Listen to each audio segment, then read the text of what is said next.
En matière d'investissement, il y a un paradoxe qui est absolument fascinant. Ce ne sont pas les crashs boursiers en fait qui causent le plus de dégâts sur le long terme, non. C'est notre propre réaction face à ces événements. C'est souvent nous-mêmes qui transformons une simple baisse temporaire en une perte bien réelle et permanente.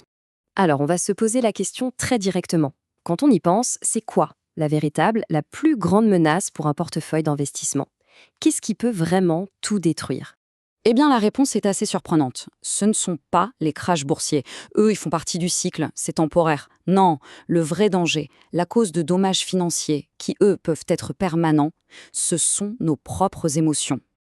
Allez, on plonge dans le sujet.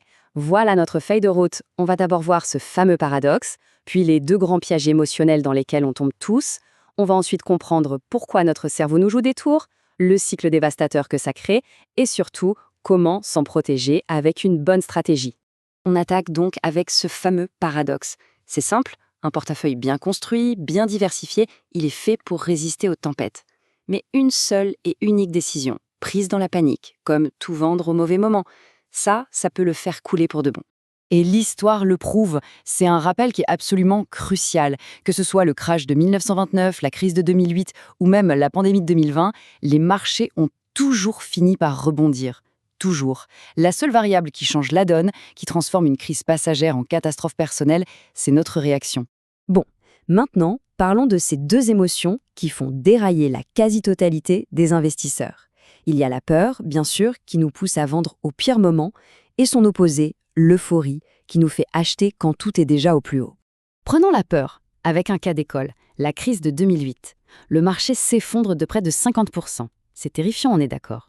Ceux qui ont tout vendu, paniqué en mars 2009, ont transformé une perte sur papier en perte réelle, massive. Mais ceux qui ont tenu bon, qui ont gardé leur sang-froid, non seulement ils ont tout récupéré en 2013, mais ils ont profité à plein de la remontée spectaculaire qui a suivi. Mais alors, pourquoi cette envie de vendre si forte?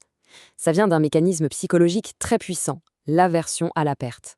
En gros, notre cerveau ressent la douleur de perdre de l'argent de façon beaucoup plus intense que la joie d'en gagner.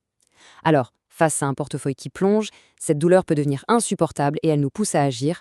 Malheureusement, c'est souvent la pire des actions. Et maintenant, l'autre extrême, l'euphorie. La bulle Internet de la fin des années 90, c'est l'exemple parfait. Entre 1995 et 2000, le Nasdaq a été multiplié par 5. C'était la folie. Des entreprises sans aucun revenu atteignaient des valorisations complètement dingues, juste portées par un optimisme général et débridé. Et la psychologie derrière ça, c'est ce qu'on appelle le biais de confirmation. On se persuade que, cette fois, c'est différent. On va chercher activement toutes les infos qui confirment notre croyance que la hausse va continuer à l'infini, et on ignore, consciemment ou non, tous les signaux qui disent le contraire. C'est comme si notre cerveau devenait accro à l'idée de gain rapide. D'accord, mais pourquoi est-ce qu'on tombe si facilement dans ces pièges? Eh bien, la raison est assez simple en fait. Notre cerveau n'a tout simplement pas évolué pour gérer la complexité des marchés financiers. Il est programmé pour la survie immédiate, pour des réactions instinctives, pas pour des stratégies à long terme. Il y a surtout 3 instincts primaires qui nous trahissent en permanence. D'abord, notre cerveau reptilien, le plus ancien, qui voit une baisse du marché et qui crie « danger, fuis ». Ensuite, il y a l'effet de troupeau, cette envie irrépressible de faire comme tout le monde, parce que c'est rassurant, même si tout le monde court vers la falaise. Et enfin, le biais de récence, qui nous fait croire, à tort, que ce qui s'est passé hier va forcément se répéter demain. On va voir maintenant comment cette combinaison de peur et d'euphorie, ces instincts, crée un cycle qui est absolument dévastateur pour la création de richesses à long terme. Et quand on regarde les chiffres, les conséquences sont flagrantes.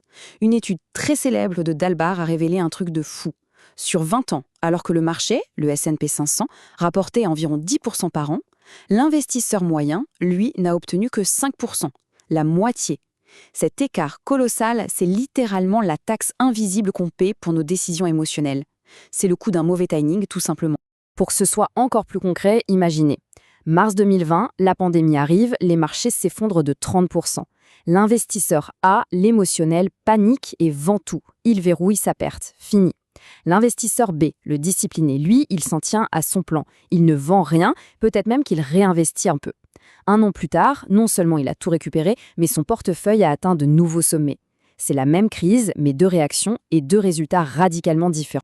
Bon, on a bien décrit le problème, passons maintenant à la partie la plus importante, la solution. Comment on fait pour construire une sorte de forteresse mentale pour se protéger de nos propres impulsions? Et là, il y a un point qui est vraiment crucial. Le but, ce n'est pas de ne plus avoir d'émotions, c'est impossible, on est humain.